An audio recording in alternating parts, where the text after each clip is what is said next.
Tai sveiki, visi atvykę į naują projektą Koksos komandos, Koksa nerimtai. Ir šiandien mes kalbam dėstytoją bei direktorius pavaduotoją Daivą. Tai labai jums ačiū, kad šiandien atėjot pakalbėti su mumis. Ir mūsų šiandien tema yra, nuo ko pradėti verslą jaunam žmogui. Tai daugelis iš mūsų yra pasvajoję būti verslininku, turėti savo verslą. Tai kaip atpažinti, ar verslininko kelias yra tau skirtas? Ačiū Ligita pirmiausiai, kad pakvietė į tokį projektą. Žodžiu, tave matyti naujam amplua irgi labai smagu, tai galbūt irgi kelias į kažkokią perspektyvą, nebūtinai tą, ką tu pasirinkai. Žodžiu, atpažinti, ar tu jau pasiruošęs verslui, gal ir nelabai sudėtinga. Pirmiausia, reikia turėti idėją ir tam pribręsti. Nes būna žmonių, kuriems labai patogu dirbti samdomą darbą ir gerai jaustis, bet yra žmonių, ypatingai jaunų žmonių, kurie nori būti vadu, direktorium savo, ar ne, savo laiką planuoti, savo veiklas planuoti, dirbti tada, kada jisai gali, nori ir sugeba, bet tam reikia priaugti. Aišku, jeigu turite idėją, būtinai pasimatuokit savo asmeninės savybės. Jeigu nebijai bendrauti, jeigu turi atsakomybės jausmą ir atsakingas esi už komandą, ne tik už save, tau skauda ne tik tavo darbai, bet ir tai, ką atlieka komanda, tai ko gero versle turi taip pat pasisekti, nes versle reikia ypatingai tokių savybių. Aišku, gera idėja, asmeninės savybės ir nebijoti suklysti, mokytis iš patirties. Būnagi gyvenime visko. Parklumpi, nebijok atsistoti ir eik toliau. Ir paskui savo idėją. Tai labai ačiū už tokį išsamų atsakymą. Bet kaip jaunas žmogus galėtų suprasti, kad jo idėja turi potencialą, nes mes dažnai pasvajojame apie kiekvieną mažą idėją, bet kaip žinot, kad ta idėja gali išvystyti į kažką daugiau, arba, kai kada ta idėja gali nepasisekti, tai kaip atpažinti kažką tokio?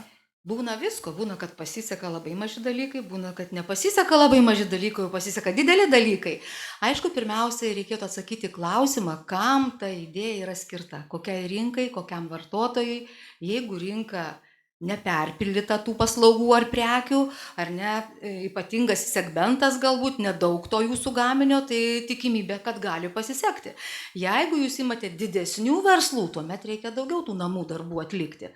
Rinką pastudijuoti, ar ne, pasižiūrėti, kiek tas produktas ar paslauga būtų paklausi tai rinkai. Tiesiog pasikonsultuoti, niekas nedraudžia jaunam žmogui domėtis. Pasižiūrėti į konkurentus, ar ne, į tuos, kurie užsiima tuo verslu, kaip jiems sekasi, būti gudriems. Išnaudoti visas galimybės, domėtis, žinoti, klausti, sverti, pasimatuoti, matuotis, o tuomet pabandyti. Galima pradėti nuo nedidelio kažkokio tai dalykėlio, ar ne, kažkokį tai nedidelį versliuką, nedidelį projektuką. Yra įvairios platformos, pagaliau ir tos mugės įvairios, kur galima tikrai savo gaminį arba savo kažkokią paslaugą testuoti. Tinka jinai, netinka, mėgsta vartotojas, nemėgsta, o tada bandyti. Nes vėlgi būna, kad pasiskaičiuoji, supranti, kad galbūt tavo mintimis ir atrodo, kad idėja gera, pasiteisins, turėsit didelį pelną, bet būna atvirkščiai. Tai mokytis, testuoti, bandyti. Ir nuo mažų dalykų gimsta dideli dalykai. Tai dabar pakalbėjote apie namų darbus. Tai dažnai per pastą aiškinat, kad reikia turėti verslo planą prieš pradedant kurti verslą. Tai ar jį reikia turėti išsamų verslo planą prieš pradedant verslą, ar jau galima įkurti, kaip sakant, procese eigoje verslo? Geras klausimas, iš tikrųjų, teisi Ligita, tu kalbi kaip iš vadovėlių.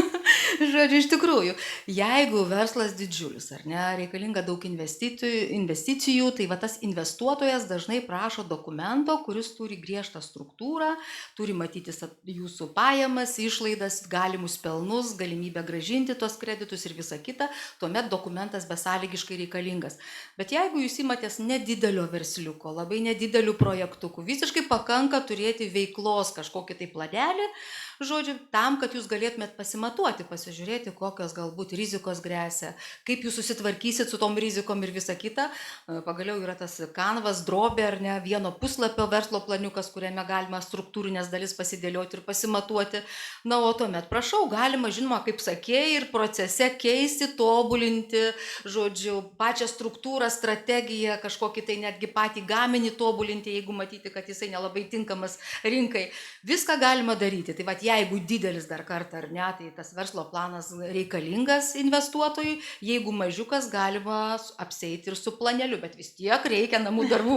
Vis tiek jūs turit matyti rinką, turit žinoti konkurentus, turit pateikti gaminį kaip galima geresnį. Taip.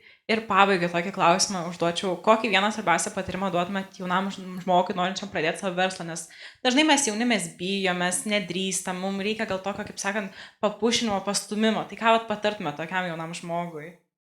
Ligita, svarbiausiai nebijoti. Jeigu jau idėja gimė, jeigu jūs jau tikrai nusprendėt, kad ta idėja turėtų pagreitį, imti ir daryti čia ir dabar. Nes jeigu atidėsit, ilgesniam laikui galima ir nebesugrįžti. Vėlgi nebijoti suklupti, nebijoti keltis.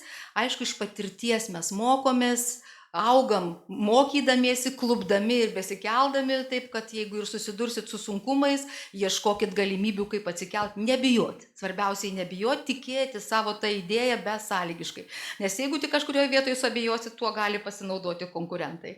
Tai vat, jeigu investuotojas bandys jūs atkalbėti, tai išmokyti, įtikinti, kad jūsų idėja pati tobuliausia, pati geriausia, aišku, prie to reikia pribręsti. Taip, labai ačiū, kad atėjote šiandien pakalbėti su mumis, kad taip labai aiškiai ir paprastai išsakė tokią gal pakankamai sudėtingą temą, ką jaunimas gal bijo paklausti ir bijo pradėti verslą, bet jūs pasakiškai papasakot, kaip tokią pradžiai, pirmą užėjimą padaryti. Tai labai ačiū, kad atėjot, labai ačiū, kad atsakėte mūsų klausimus.